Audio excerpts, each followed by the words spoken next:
Welcome to my vlog. Magpipiling pintor na naman ako. Meron akong tirang plywood. Gagawin ko siyang pinto dito sa CR namin. So sayang naman, nakatambay lang siya rito. Ayan. So binuo ko na siya. So ngayon, siyempre kailangan natin siyang pinturahan. So nagbili ako ng pintura. Dalawang klase pala yung binili kong pintura. Saka liha na kailanganin natin. Magsishare lang ako ng aking konting natutunan sa pagpipintura. At siyempre ito sa mga nag-share na mga kaalaman nila, yung mga nakakasama ko sa trabaho ng mga pintor. So nagtatanong ako sa kanila, hindi nakakakuha ako ng experience. So yun naman. So ina-apply ko dito sa bahay pag may ginagawa ako rito. Pag wala akong trabaho sa labas, dito na muna sa bahay kung ano-ano yung mga pwedeng buting-tingin gawin. So ito naman yung project ko ngayon. Ayang pinto. So sa pagpipintura ng ganito sa plywood, yan. So kailangan natin gumamit ng primer. Yan. Bili na ako ng sakto lang na may binili ko. Sobra pa yan dito. Yan, primer. And then ito yung pang masilya. Yan, wool putty. So itong primer naman, so kikis-kising ko muna yan ito ng liha. Kailangan kasi natin matanggal muna yung mga ano na yan eh. May mga magaspang pa yan dyan. Pakikinisin natin yan bago ko applyan ng primer. Then pagka primer, pagka tuyo, bago ko naman applyan ng masilya. Ayan, wool putty. So yung ganito naman wool putty, dinadagdagan lang natin ito ng konting tubig lang na maglapot-lapot lang siya. So bago ko ipahid dito, gamit yung palita. So doon yung palita ko doon sa baba. Kailangan kasi yan yung mga ano niyan, may mga mapakinis yan, mapaganda, ay dahil dyan sa pati na i-apply ko, imamasilya ko dyan hanggang sa kuminis na siya, and then a-applyan ko na yun ang pampinising na na pintura. Yun guys, ibababa ko na yan. Let's go. Yun, kailangan natin itong lihain. So pag-ibig tayo, kailangan itong direksyon lang.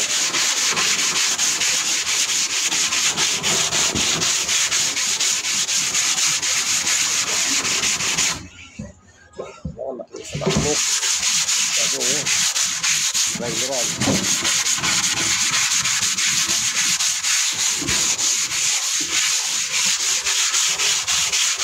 Para kapit-kapit yung diba.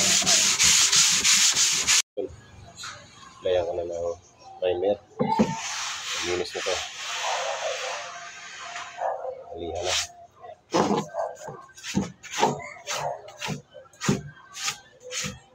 Primer.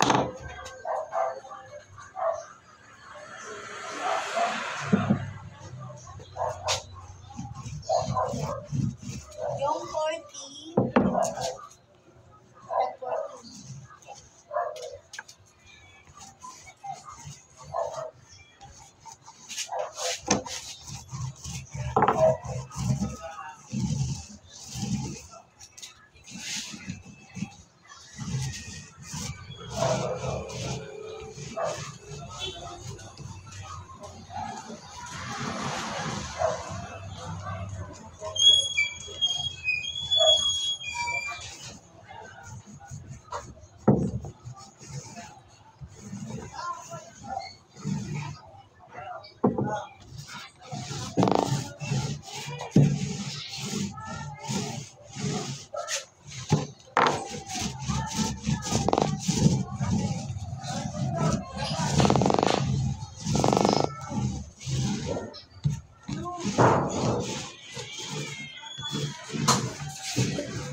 tapos na rin sa primer.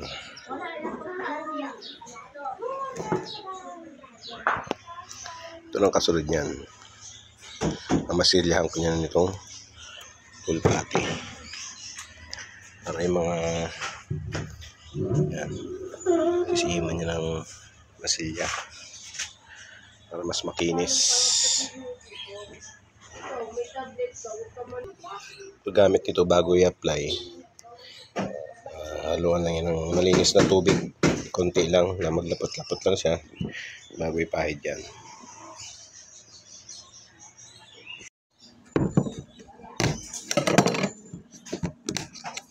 Sakto lang ito dyan, hindi pa ito maubos.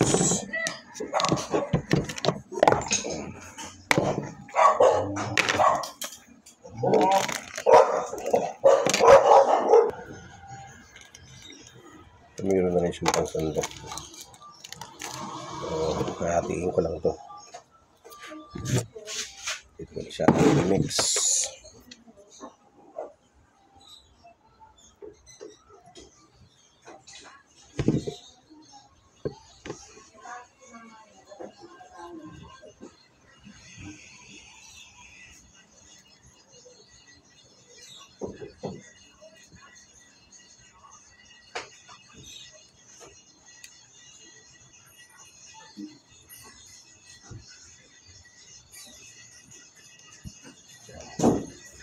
Tayo lang muna tayo ng konti.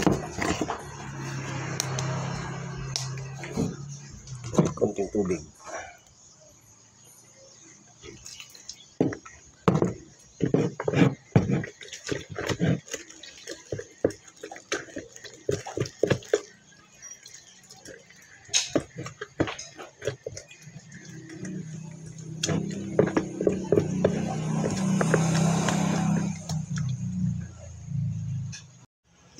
Yan. Malapot na. Try lang muna natin ng konti.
Yun.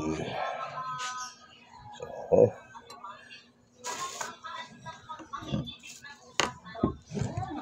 maganda. Bango. Wala kasi ito kasi makintab to. So, yun. Mabilis lang itong matuyo. Kasi medyo kainitan yung pesto ko. Dalawang ano ito. Dalawang tahid. So, final na to. Yan, kintab.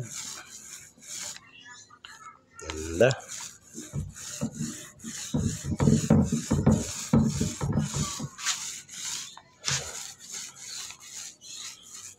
So, maganda rin kasi na mga natutunan tayo sa mga kasamahan natin sa trabaho, sa iba nilang mga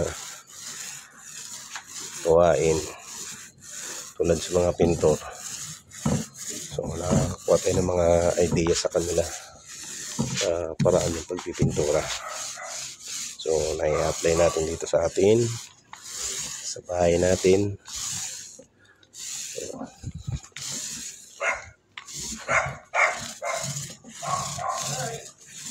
malaking bagay. So ito na lang yung gagawa.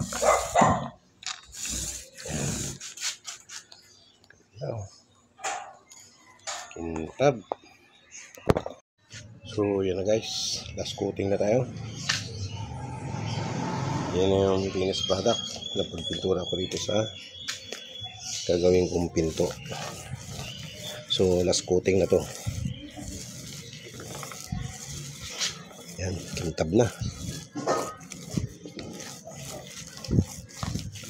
So ganyan lang ang paraan ng pagpipintura ng plywood. So kailangan natin mapaganda.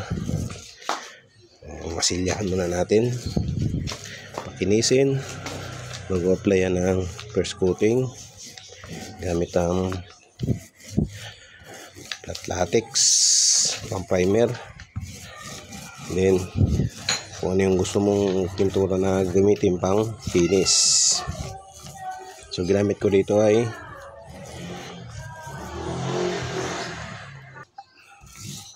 water base. So yung water base kasi kagandaan nun pag sa mga pag nababasa o mabasang area, so hindi agad siya basta-basta pasukin ng tubig. So yan, hindi siya katulad ng mga ordinaryong pintura. Pag lagi nababasa ang plywood, mabilis mabulok, mabilis masira. So yan, tapos nito i-install ko na.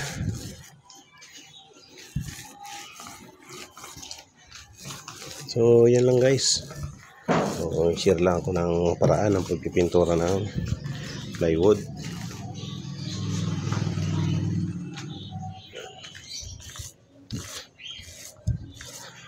Base lang sa aking mga natutunan sa mga nakasama ko sa trabaho. Hindi naman tayo expert pagdating sa pagpintura. Gandahan lang, natututo tayo sa mga nagiging kasamahan din natin sa trabaho. Yan.